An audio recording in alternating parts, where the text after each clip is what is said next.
Warning: The Noob and Fr00b show is rated NC-17 for adult language, adult content, strong sexual references, and psychological nudity. Listener discretion is advised. Opinions expressed on the Noob and Fr00b show does not reflect those of Jagex Ltd. RuneScape.com is a trademark of Jagex Ltd.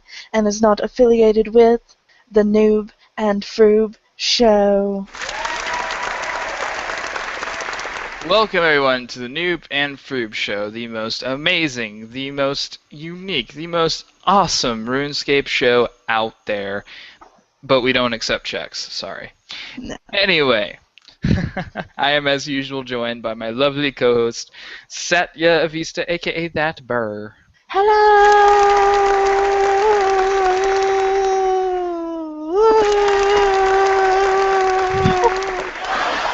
Echo, echo, echo.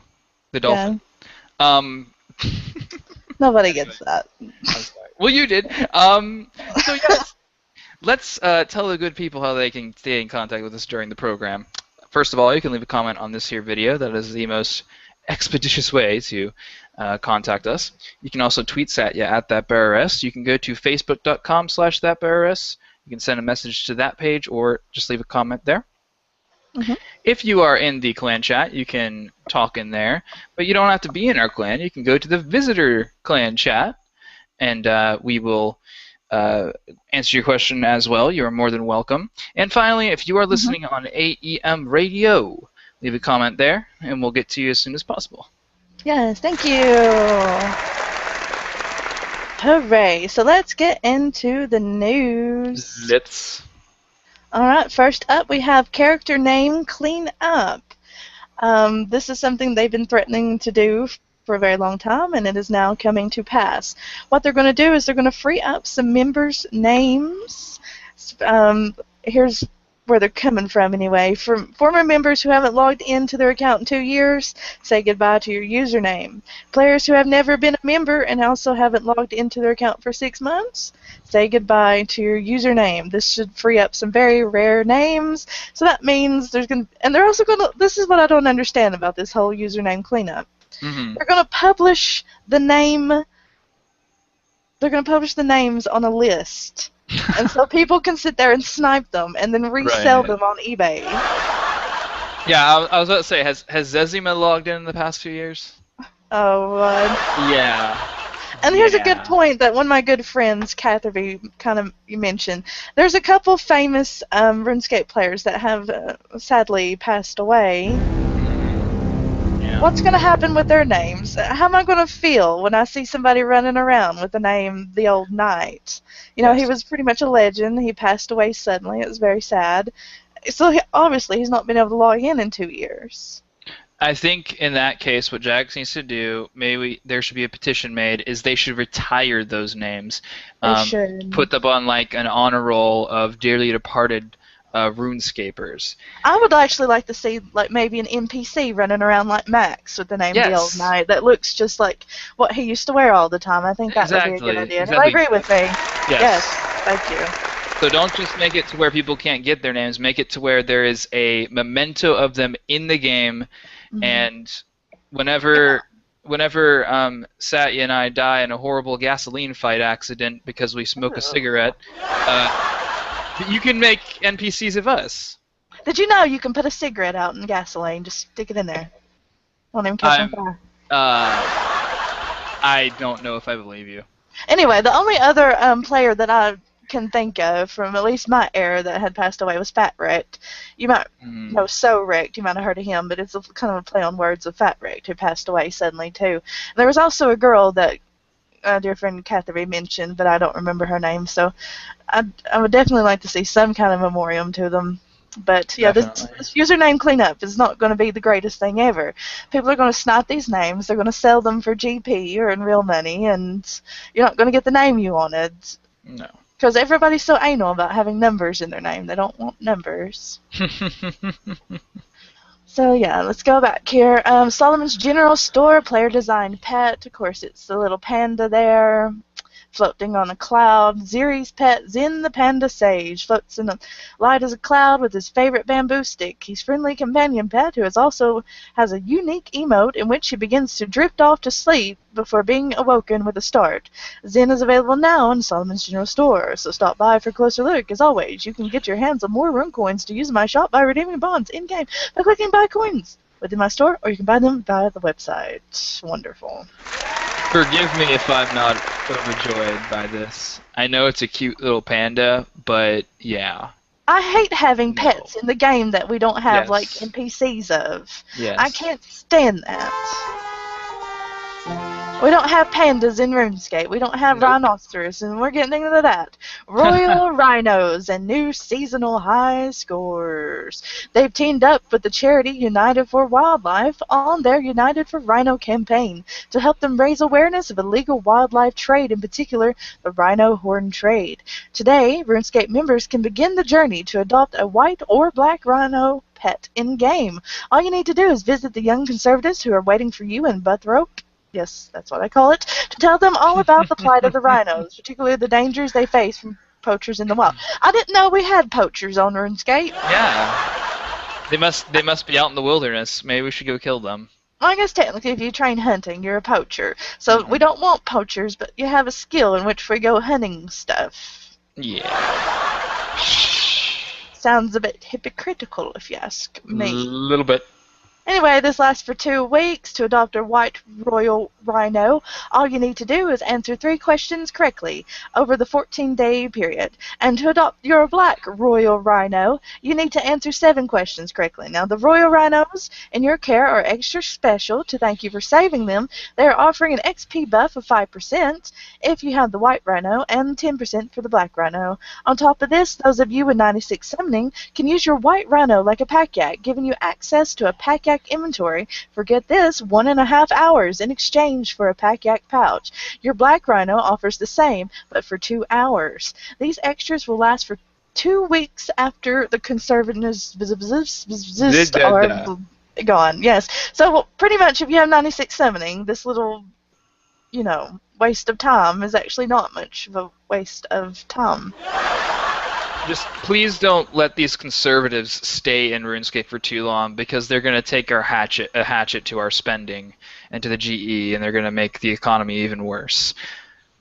Yeah.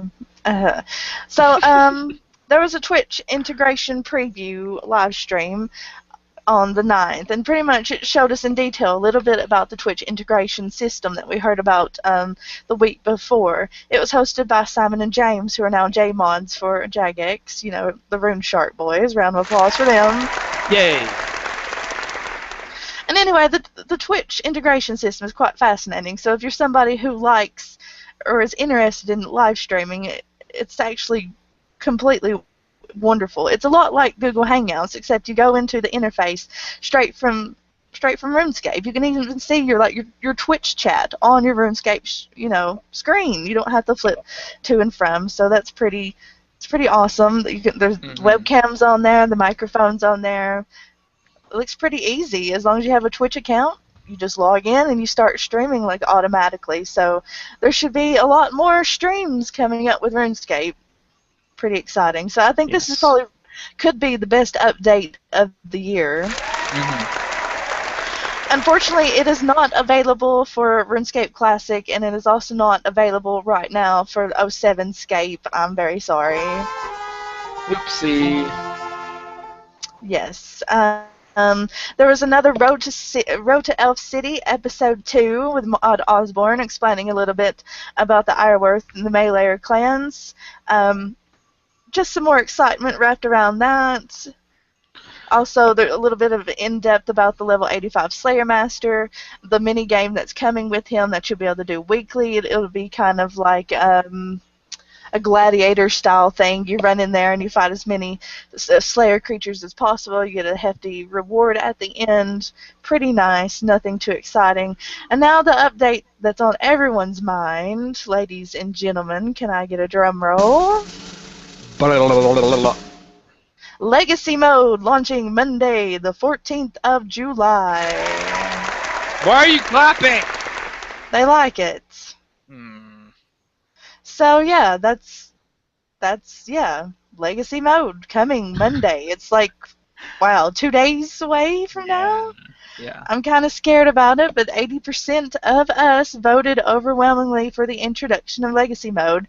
And this is the Yes. funny part about this poll, is that there's also a poll on the main page asking you if you're going to be utilizing Legacy, and an overwhelming 45% says no, they will not be using Legacy Mode. So what you're telling me is that some of the people who voted yes, bring in Legacy, voted no, they won't be using Legacy. And which I can understand that, because there's a lot of people who are like, well, I like the abilities, but if people hate it enough, let them have what they want so they'll shut up and stop crying. Right. But, see, the thing is, even when Legacy comes around, they'll be crying because of the things they can't do now that they're using Legacy. Oh no, I can't kill the boss as quickly as if I had abilities, or oh I'm using too no, much food, right, and I'm using too much food. I'm getting PK'd all the time in the wilderness because people are using abilities on me. Wah wah wah. my opinion is, now that it's came down to this, they went through with this legacy bull crap.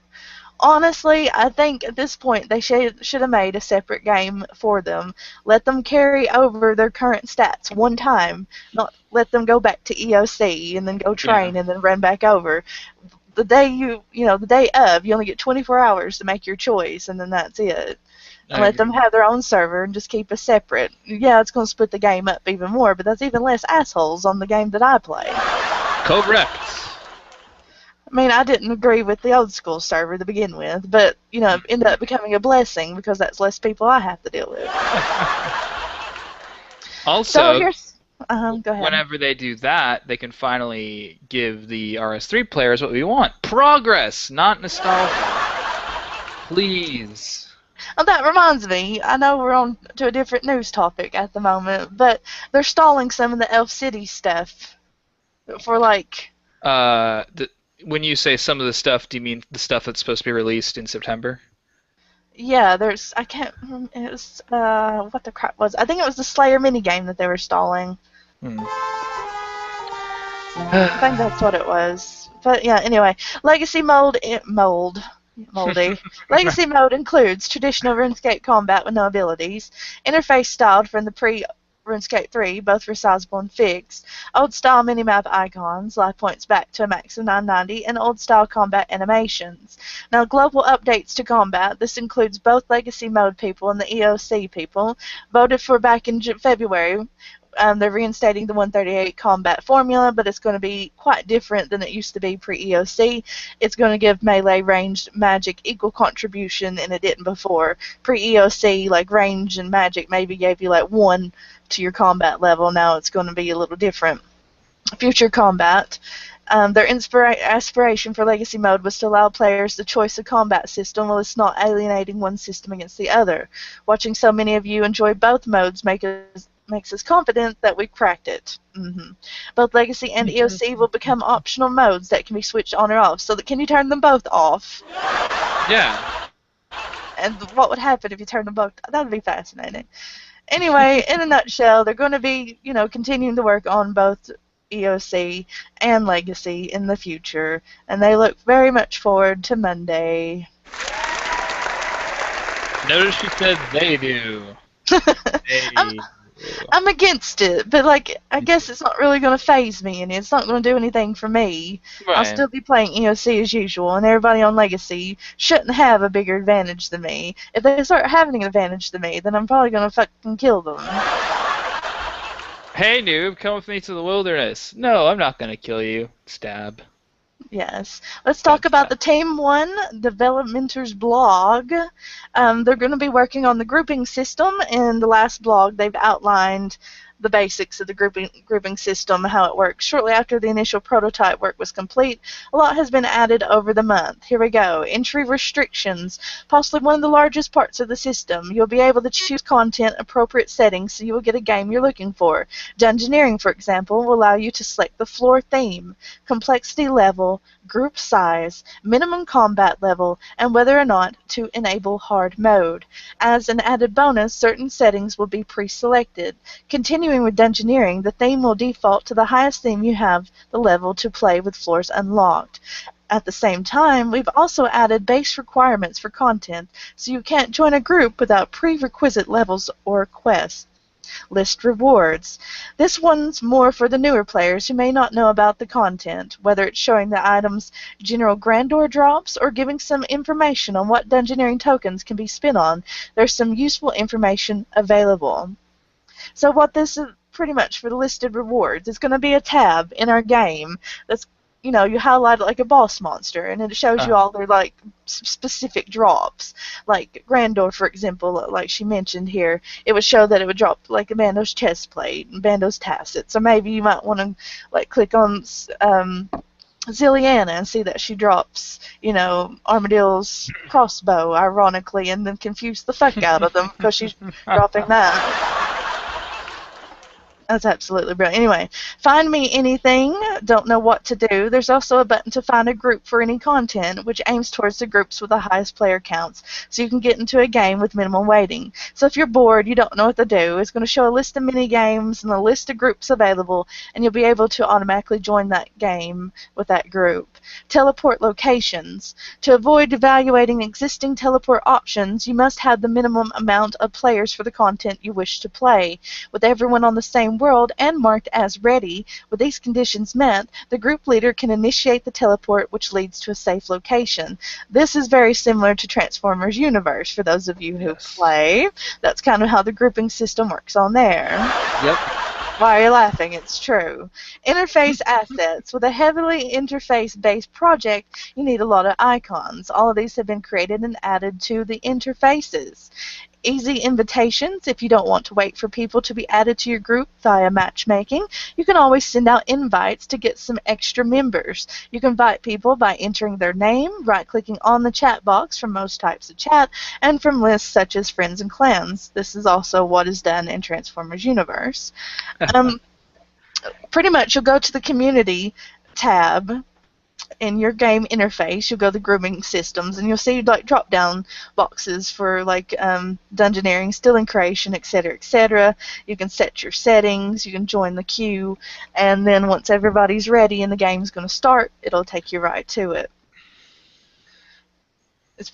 It's actually pretty good. I mean, it should hopefully bring some life back in the mini games that people, because trouble brewing, for instance, it's so hard to get the trouble brewing, like the teleport there and then run and then get your ass kicked on the way there. So maybe that'll help that.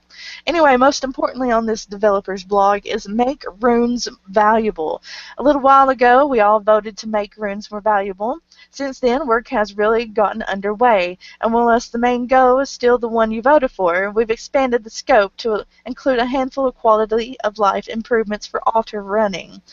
One part of making runes more valuable is reducing the rate at which they're created by means other than rune crafting. This means removing essence as a reward from challenge bags and reducing or replacing the runes dropped by commonly fought monsters, especially slayer targets and bosses.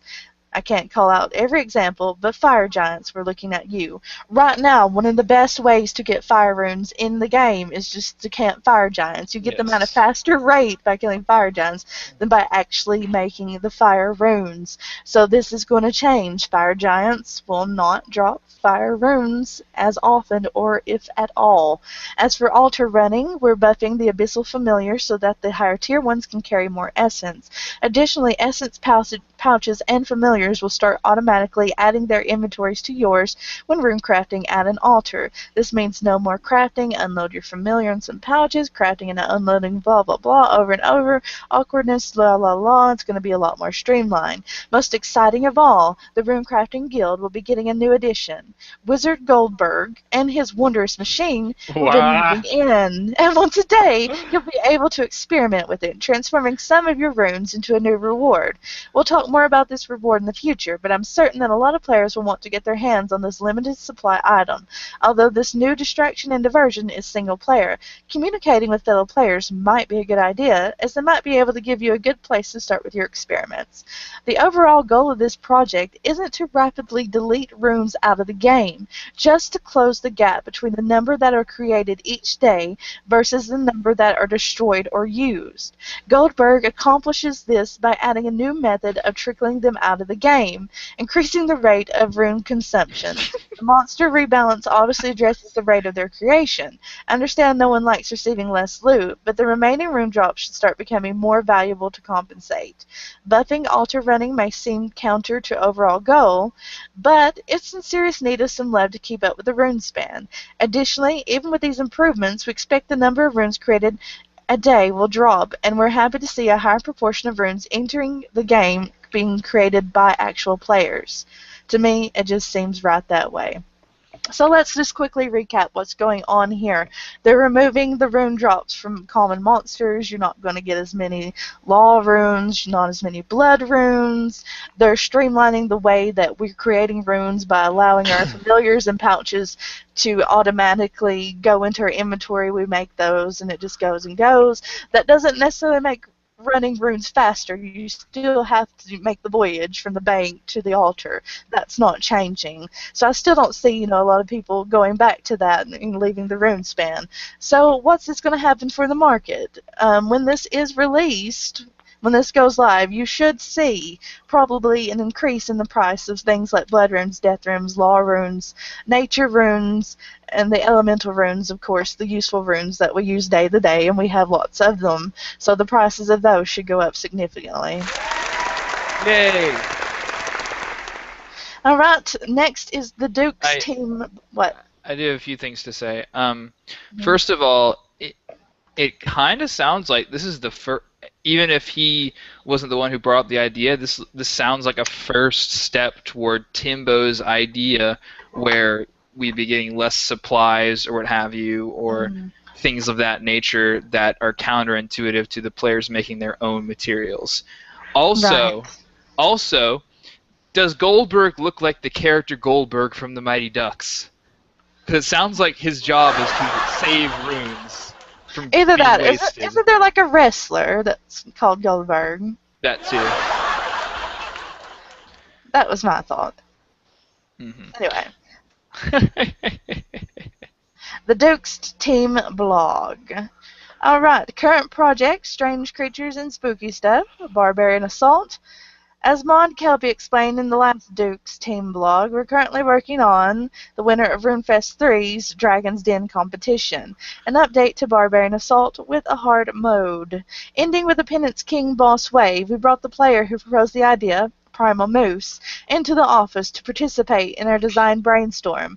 This, along with suggestions from the forums, hard work from our entire team, and lots of boring-ass shit that nobody cares about, we're now focused on implementing feedback, QAing the project on a larger scale, and fixing the bugs. You voted for a weapon power in a previous poll to be constructed and used by the entire team against the Penance King. Here we have it, the dual flamethrowers, hastily constructed from old scrap and fueled by the King's own bile, also known as poop. It's not easy enough, though. There are a couple other mechanics required for victory, but I'll leave those for a secret now. Additionally, we made tweaks and fixes to the minigame as a whole to make the experience more enjoyable, including the following. Blue eggs now debuff penance creatures with varying effects based on their type. Green eggs are now shot at teammates for positive buffs based on their role. Items looted from the machines are now stackable and given out in larger amounts, so you'll always be able to finish a wave without running out of supplies. Attackers need only switch between 3 stances, like with other roles, instead of 4. Each of the roles now have their own calls as abilities in the Constitution book, allowing you to make them via your action bar as single clicks on the ability book. Destroying wave tickets now reimburses the player with points in a role of their choice. Huzzah! I don't really like this game. I don't think I'd like it after this, but they're making it better, so I mean... Huzzah! Yay! Yay! Hooray. Halloween. We've have been tasked with this year's spooky seasonal update in what promises to be a creepy and unsettling quest. The player will explore a huge mansion built by a wealthy merchant at the start of the 5th Age to uncover the horror hidden within. Much like 2008's Halloween quest Swept Away, this quest will remain permanently in the game, but will be considerably longer and more challenging. More details in the future. Until next time, they'll be sitting around with their thumbs in their ass. Yeah, so that's pretty much it for the news. Let's hear the patch notes. Yay! Let's do that. All right, everybody. Here are your patch notes. Graphical. The animation during the sunshine ability will no longer appear through the ceiling. The preview for the Magician Teleport and Cannon Teleport now have a fixed rotation. A graphical error with a tree near the church in Lumbridge has been fixed. Skills D&Ds and minigames. Casting the low alchemy spell in the Alchemist Playground and the Mage Training Arena now works correctly when cast upon a non-free item whilst another item is flagged as free to cast. The dialogue for the Pest Control Squire NPC has been changed, so he now explains correctly how the player can help repair during the minigame. Players can no longer plan achievement banners, clan vexilliums, and several other objects on the Pest Control docks or landers. Poop. Quests, challenges, and achievements. A new God Wars Dungeon teleport spell has been added to the standard spellbook as a reward for completing the Mighty Fall. Additionally, players with a mahogany eagle lectern may create teletabs to this location. Ice Lords no longer award attack XP during the Cold War quest. Larry will now appear southeast of Unil during the hunt for the Red Rocktober quest to enable players who have left the island to get back to the stairs quickly. Yet again, the hunt for the Red Rocktober. Another quest I've never even heard of in my entire life. Several camera angles in the Grim Tales Tower cutscene have been fixed. The excuse me, other. We're in the other section now. The achievement banner is no longer allowed in bank areas. Achieving multiple 99s at the same time using the statue of Demorak will no longer produce multiple broadcasts. Memsticks no longer has a claim option that doesn't work. The Magical Blast Box and Celestial Surge Box no longer appear in the Dungeoneering Skill Guide rewards section. God Staves now show the correct magic level to wield them. Name no longer appears as the chat window title when a chat window with 2 chat heads is used. Players should no longer be told they have multiple pairs of cooking or smithing gauntlets. A small spelling error on the Wilderness Lava Maze Ghost has been fixed. Players can no longer use portable sawmills or take vials from portable wells after they have vanished. Protein smithing can no longer be performed on a portable forge after it vanishes. Ninja fixes. There is now a shortcut on the east and west sides of the Tree Gnome Stronghold. Players can no longer place certain items, such as achievement banners, down Shantae Pass. The amount of penguins found in the current week in total penguin points is output when spying on. The amount of penguins found in the current week in total penguin points is output when spying on them. I'm not sure what that means. I don't know if that's a grammatical error. There is now a quick start option on the Barrow's Rise of the Six portal. The option to cast alchemy spells is now listed on the Alchemist Playground items in the Mage Training area. The Holy Wrench can now be worn in the pocket slot. Mounts of Glory amulets. Whoa. Did you just say the Holy Wrench can be worn in the pocket slot? I just did.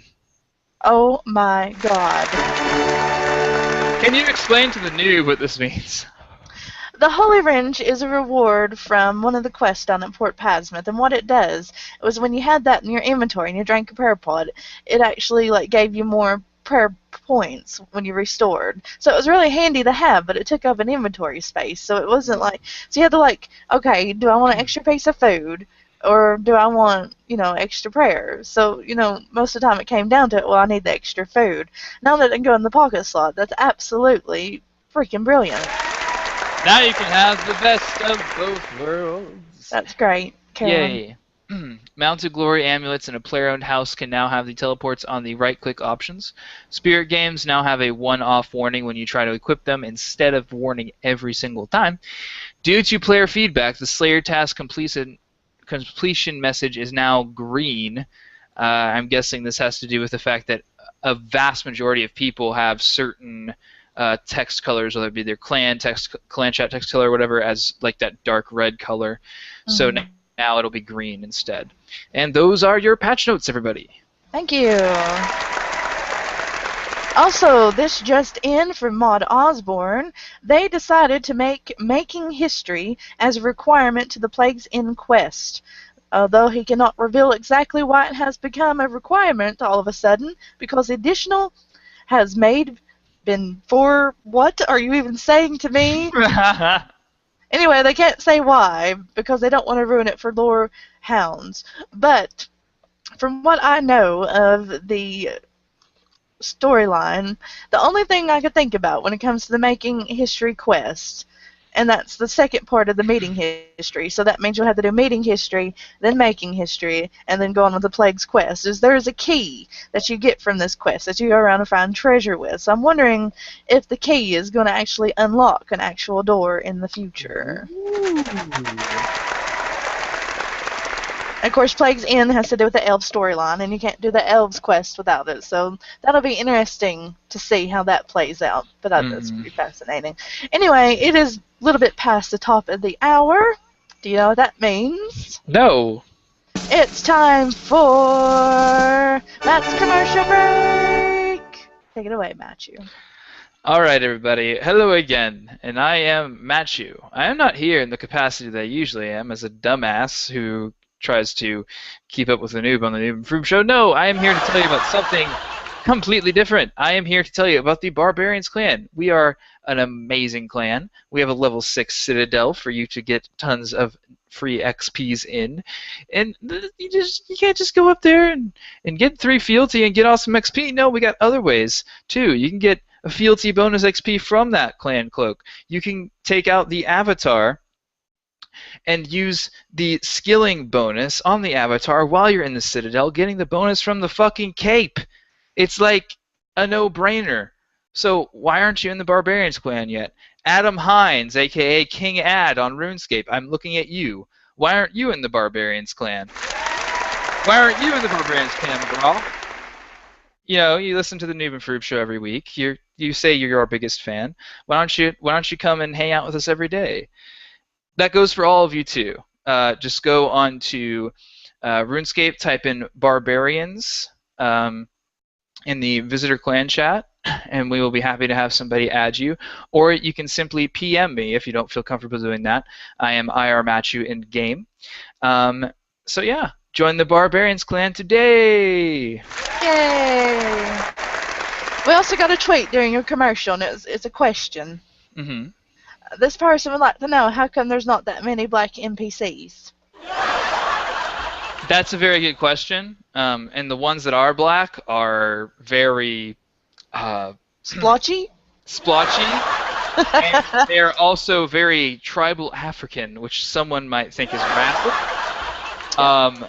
But you know. Well, we got Bob the Axe guy in Lemberd. That's true.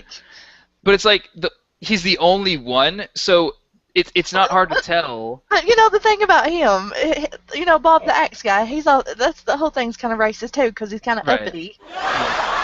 So it's like he used to be a Karamjan tribal, but he got so fed up with their primitive ways, so he became an uppity axe salesman in Lumber. So even that is racist. That's very racist. Mm-hmm. All right, you got the Reddits. I absolutely do have the Reddits. Mm-hmm. Do I need to buy you some time? No, you do not. Oh. Ninja request regarding Artisan's Workshop. Oh. I've been training smithing at Artisan's Workshop, and I am using the steel version of Ingot 2. It's a bit annoying that when I go to withdraw more ingots, it sets to Ingot 1. Resets to Ingot 1. And I have to go to the drop box every time I grab new ingots. Would be nice to just keep it on the menu for whatever ingots you are using after you use them all up. I personally don't know much about this, but it just sounds, from what I can tell, this person just sounds lazy, but you may know more about this. Does this sound like a viable suggestion, or is he just wanting to save time because he's lazy? Well, I mean, it is kind of lazy, and there's a lot of things that happen like that. If you're making, like, let's say you're making darts, you know, there's an offhand variant, and let's say you're making the offhand variant, and every time after you've done your 100, you click it again, and it automatically sets to the the main hand, so you had to go in and click to the offhand. So it's like that with a lot of things. With the ingots, I guess it would be okay, and it's something that they probably would do. But what if you forget that you said it that way, and then you all of a sudden want to make the main hand, and then you get pissed off about that and write a freaking Reddit about it? Who's really winning here? No one. All right. This is what I'm kind of worried about if it's actually taken. Revert old God Wars for Legacy. Do any of you guys wish they reverted the God Wars to the old one like it is now in 07? Right now, when you go to God Wars, it's all blue, green, dark. It doesn't really feel like God Wars. The way it looks in 07 is much better. What do you guys think? How about no, fuck you. Go play OSRS if you want to see the old God Wars. Don't drag every one of us. Even the people who want to play Legacy mode now don't necessarily want to see the old God Wars dungeon, especially us RS3 players don't want to see the old God Wars dungeon. Yeah, I'm in the same boat as you. I don't want to see the old crap. I mean it's not the most fascinating place. It is kind of like boring and dull. But it's a frozen cave. Yeah. It's not supposed to be all like colorful and red, Right. blue, green, and shit. But If I you definitely want don't want the graphics reverted back. That'd be horrible. If you want to go see a happy, bouncy, colorful place, go to fucking Ashdale or something like that. Don't visit the cow pen. Yes, there's fucking war and death going on down there. The landscape suits it. Yeah. So take your suggestion and shove it up your ass, buddy. We love you. And like the way that I guess maybe his complaint is the way they had like the boss rooms are a little more like dungeony. In the God Wars dungeon, they look more dungeony now. Do you see what I'm doing? Which makes sense, but obviously he does not like it. Anyway. Yeah, moving on. Ninja request: storing superior player-owned ports armor into the armor case in our houses. For those of you who don't use our superior ports armor and instead eschew it in favor of Nex or tier 90 armor, we can have a place to store that armor in it without taking up 9 bank spaces. It would also fit in the minigame type of setup for that armor set, where you can store minigame hybrid armor like Void. Superior Ports comes from another minigame, so it can fit in there just fine. Well, the problem is the armor degrades, Yeah. And as far as I know, and I can't think of anything off the top of my head that we can store in our house that's degradable. Yeah. So I'm sure there's some kind of game engine thing with that is the reason why it can't be done. Because if you think about it, Barrows, it's considered a minigame, even though it's, straight up like boss combat, but it's listed as a minigame on the website, and we can't store any of the Barrows armor in there, so I don't see us being able to store the port stuff either. But I mean, I can see where you're coming from, because that's like, 9, if you got everything in ports, that's 9, 10, 11, 12, 13 things taking up your bank space. That's right. I guess you'll have to drop all those cowhides. No 500k GP an hour for you. Alright. What/who is the best God Wars dungeon boss to camp? I've been told it's Bandos. I've been told Bandos is not the way to go, so who is? Bandos, I think, is the easiest, but not as far as, like, I don't know. In your experience, like, as far as drops go, what's the best God Wars dungeon boss to camp? Well, that's kind of a tough one. I feel like if they're all about the same amount of money per hour. Every once in a while you'll have to check the GE and see what the prices are on gear. But when it comes to camping, Bandos and Zami are probably the 2 easiest ones to stay at for long periods of time. Yeah. Especially Bandos, if you have like the Demon Horn Necklace and the Bone Crusher, prayer lasts for a long time. It's easier to solo. I'm pretty sure that the Bandos gear is worth a little more, but the hilt is absolute crap. Mm-hmm. And of course, you know, the bones from Grandor that he drops every single time are worth a lot more than the ashes from Zami. And of course, it's really hard to camp Ceradom in God Wars for like long periods of times. Yeah, you can camp it for an hour or two, but eventually, I mean, she does deal a significant amount of damage. So eventually, you're going to run out of food. That's one boss you do need food for. Yeah. And Armadillo, on the other hand, you know, the drops aren't that good outside of the gear, so even though they say not to go the bandos, I think that's probably the best choice. I agree. Unless you're like me and just camp next 24/7. Better fishing XP. Would it be faster to fish at Barbarian fishing or Rocktails at 91? Obviously, the answer's going to be Barbarians, because Rocktails are that level, and it takes forever to get them, even though they're kind of like high XP. You're going to get like 30k XP per hour, because it's just so slow. So Barbarian fishing is going to be the better option. But even better than that is, you know, fishing in Damonheim on like complexity, I think it's complexity 2 or 3. Just going in there, fishing everything with the feathers, and then leaving and doing it again. So, yeah, don't do Rocktails if you're looking for XP. Yeah. Ninja requests, please add a hotkey for the familiar tab. It would be nice to get a hotkey for the familiar tab. The only way to open it is to right-click the summoning icon and select follower details. I think a couple weeks ago we had a similar request. Well, what is he asking? He wants the familiar tab to be hotkeyed to where you press a hotkey and the familiar tab pops up instead of having to right-click, etc. Well, here's the thing. Like, on my layout, I don't have a picture of it to show you, but I have my familiar tab always there. And you have that option to have your familiar tab always up. I have it like in between like my abilities in the middle, right under my ability bar. Yeah. I think it's just a matter of you being clever with your layout. Unless you're like one of those legacy people, then that option's not for you. But you can have it always open and don't have to even press a hotkey. Yay! Yeah. Listen to what she's saying, people. She is smart. Anyway, allow clan. Why are you laughing? It's true. Allow clan. Fuck you guys. Allow clan. God damn it! Stop.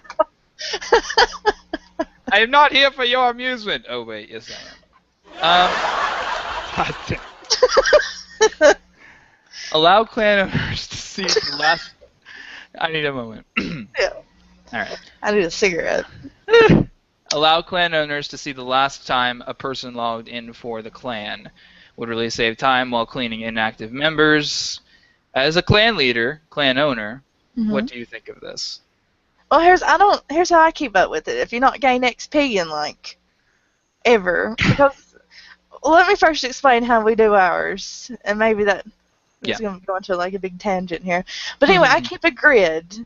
And you can go to like the clan page, and I highlight everything, copy and paste it into a grid there, and and then I compare it to the grid before, and it does the formula, and it subtracts the amount of XP that you have had before from that, like the week before, against the amount of XP you have from the week where I updated it, and it shows you gained like 100k XP, 10 XP, whatever. If you've not gained a significant amount of XP in like 2 weeks, then I can safely guess. Just guessing that you've probably not logged into the game in 2 weeks.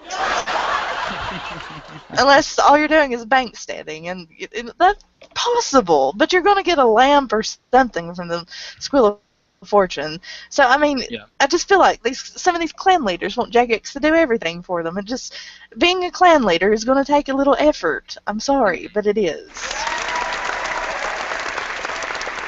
You can do the math, really.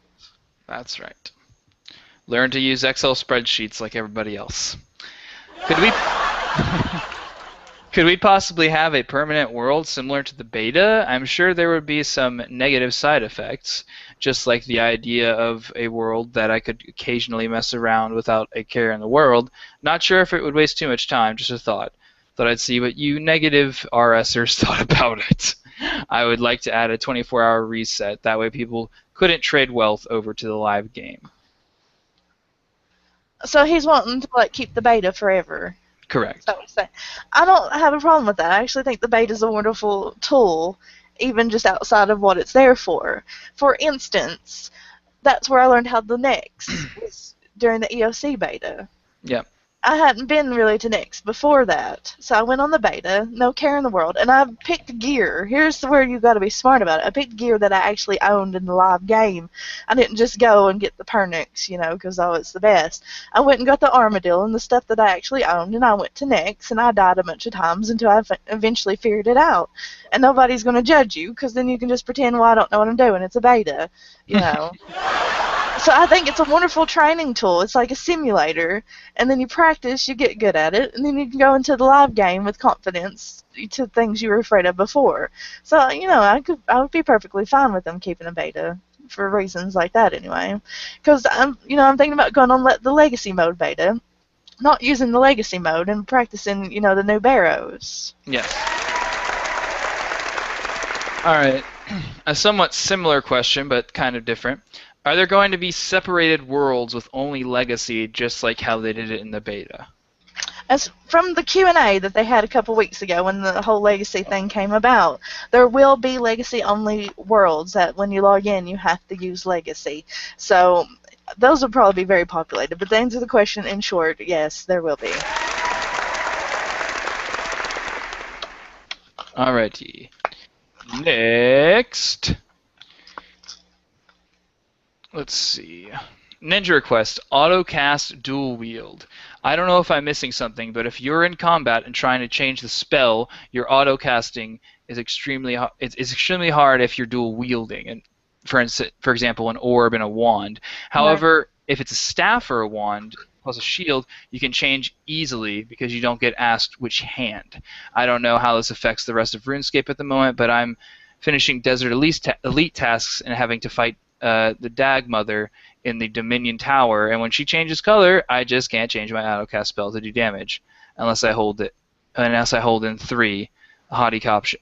This is actually a complaint that I completely agree with. It is very annoying when you're dual wielding mage to switch because you do have that pop-up, and if you're in the middle of combat, the pop-up closes out and you can't answer it, so you're stuck with it. So the solution is to use a different weapon, and that's not right. There should be like a right-click option set for main hand, set for offhand, and just go on about with it. So this is a legitimate complaint, so clap to you. Yay! And I think it's something that's been complained about ever since they had it where we could set 2 different spells to the main and offhand. Because, of course, when EOC first came out, you're stuck with 1 spell for each. But then they changed it. You can use 2 different spells, and that's when the problem started. And they've not done anything yet.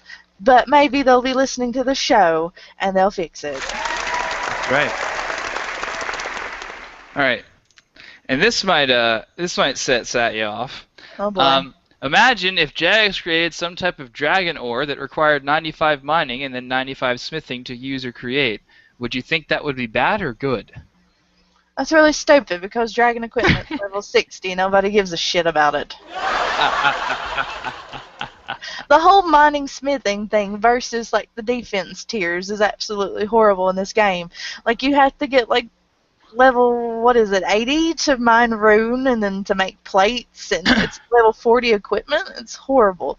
And at RuneFest they said this year they were going to be updating the mining and smithing thing and include new ores and recalculate the levels for a lot of things, and the price of rune dropped significantly after that came about, and then of course as Jagex does, they kind of axed the whole idea, and we don't know if it's ever going to happen. Yeah. So no, but the lore behind dragon stuff is not like the lore behind rune. Like the dragon armor and the dragon weapons, they're made from the eastern lands. So why would like a dragon mining rock pop up over here? That's like saying bamboo is naturally going to grow in my backyard when it's is native to a whole other side of the world. It just, unfortunately, your idea is retarded and fucking stupid, but it goes against the lore anyway, so nah.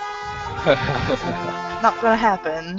Stupid. You might find dragon mining rocks in the eastern lands. Who knows? If we ever get there. This fucking old schoolers are gonna get there before we do. That's fucking stupid. I'm pretty sure they're already there. How about How about you release at the same time, Jagex? You fucking Or asshole. how about you stop updating a game that's supposed to be nostalgic? Hmm. Bastards. Anyway, we have about 10 minutes left. Let's talk about Transformers Universe. Are we really going to talk about Transformers Universe on the N00b and Fr00b show that's a RuneScape show? Yeah. Are All we? right, go ahead. I know you want to. Anyway, so we have not grown tired of Transformers yet in the past week. Part of this is because they have done another double XP weekend. The reason for this is because last weekend, it was the first weekend of the open beta, and a lot of people could not get on. So to accommodate those people, they did another double XP weekend. And we've been playing on it quite frequently. Throughout the week as well, but especially since yesterday, last night, we've been playing it quite a lot. Well, I can kind of segue that into RuneScape. Like, I have a problem with the double XP weekends on RuneScape because RuneScape is a game where XP is important. Like, XP makes up who you are and how good Right. you are. On Transformers Universe with double XP, I think it's wonderful because that game's not about your XP. It's about your actual skill. It's about your actual tactics and your strategy. So, something like that, double XP weekends, maybe once a month, every month, forever, is brilliant. But on RuneScape, it absolutely ruins it. And so they're two different games, but yeah, double XP, Transformers, absolute orgasmic experience. But yeah, I'm not sure, but they might also be doing a sale like they did last weekend on the Founders Packs. I know that last weekend, the Founders Pack, the bronze one, is about $40, $45 regularly. Last weekend, they dropped it down to the regular subscription price that's going to be live on the game for the 2 months, which is $22.95. So it might be back down to $22.95 now for the bronze pack as well as the rest of them, but I haven't checked. But anyway, yeah, we've been playing a lot of Transformers Universe. And I don't want, and I've been streaming it a little bit, and I've got a lot of questions. People asking me if I quit RuneScape for Transformers, and the answer is no. I've grown kind of, I won't say bored with RuneScape, but sometimes you just need something different. You need something that makes you feel like you have some kind of skill, and it's still a Jagex game, so it's not really like I'm cheating on Jagex or anything. Yeah. And this is like the first game that Sai has played hardcore since, other than RuneScape, for a long time. When I found RuneScape 5.5 years ago, like at that time I was playing like all kinds of games. I was in the Call of Duty, and I was in the World of Warcraft and Ultimate Online and Gaia Online, and just I found RuneScape, and then I completely quit everything else. I didn't even play console games. I was so in the RuneScape. So it's just fascinating that something like this has taken, all my attention. I log in periodically on RuneScape. I log in daily on RuneScape still, but there's just something that makes you feel good about Transformers. It makes you feel like you're good at something, and a lot of it has to do that we all started out, relatively the same time. Yeah. And it's completely based on, your skill. Like, you can go in there as a noob, and if you have good skills and you got good strategies, you can take down, like, a max player on RuneScape, if you want to compare it to that, and have just as good a chance. So I really like that, and that's one of the things that draws me to Transformers. If you're going to play Transformers, you got to have nunchuck skills, bow staff skills, throwing star skills, The kinds of things that Napoleon Dynamite thinks you need to ask a girl to dance. So, it's imperative. So as far like the future of my channel, I know it's gotten confusing with the Transformers, so I'm thinking about making a separate channel for Transformers, so that way, like, you RuneScape people don't get confused on me again, because you did. Yeah. They thought it was like RuneScape 4. Robots, fuck! What the fuck? Yeah. No. So, if you do like the Transformers thing, you can follow us over there. But I'll try to keep it off the RuneScape channel since there've been so many complaints.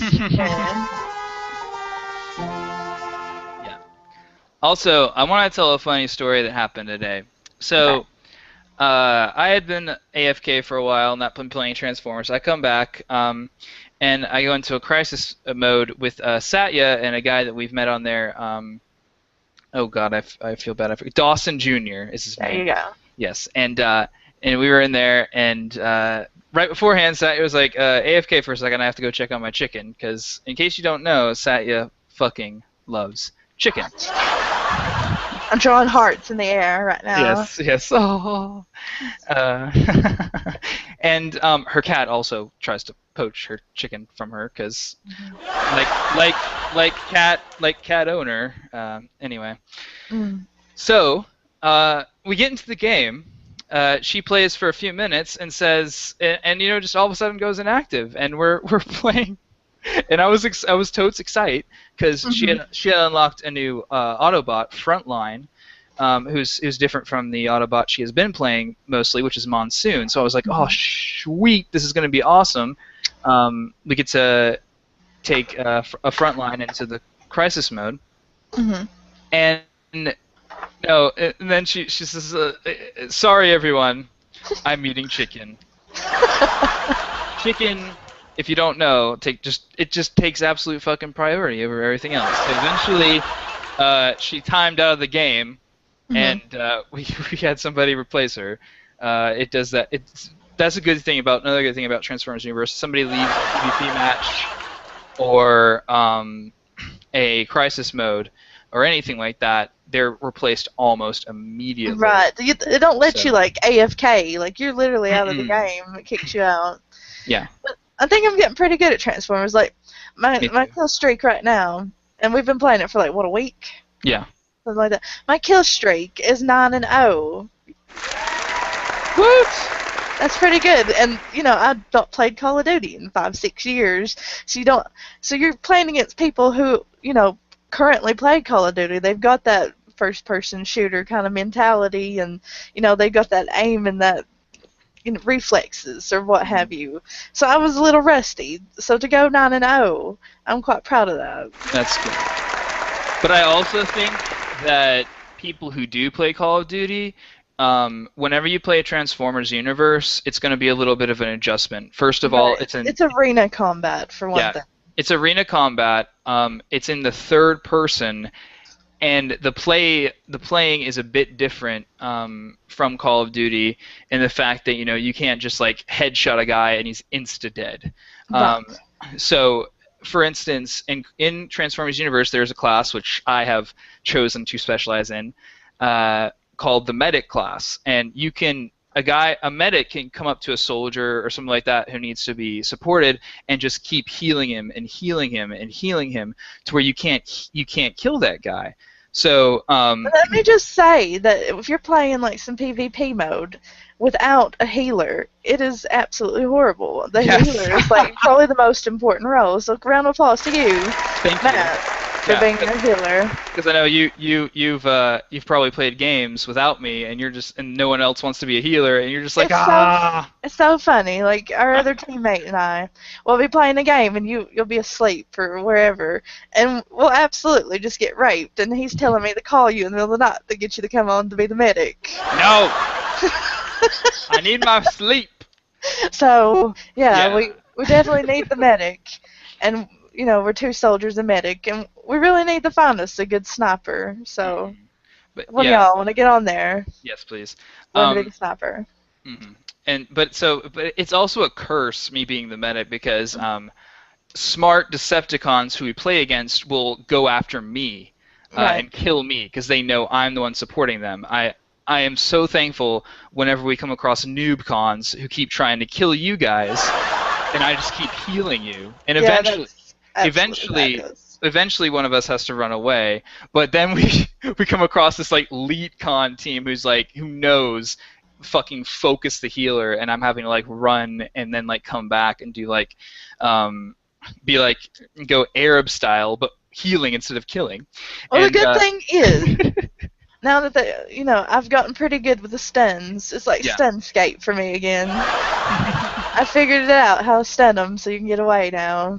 Yeah, and I also have whenever I'm not using my healing weapon, whenever I'm using my secondary offensive weapon, my little pistols, I can also knock them back, which stuns them also momentarily, and I can do that to get away. But yeah, my KAD may not be as good as theirs because I get targeted quite a bit, Right. but I keep them alive longer, which is a good thing, I think. So, oh god, it's a bomb. It's just a bomb and the end of the show. Send us away, Matthew. All right, thank you everybody for listening to the Noob and Froob show. We would of course like to thank all our sponsors.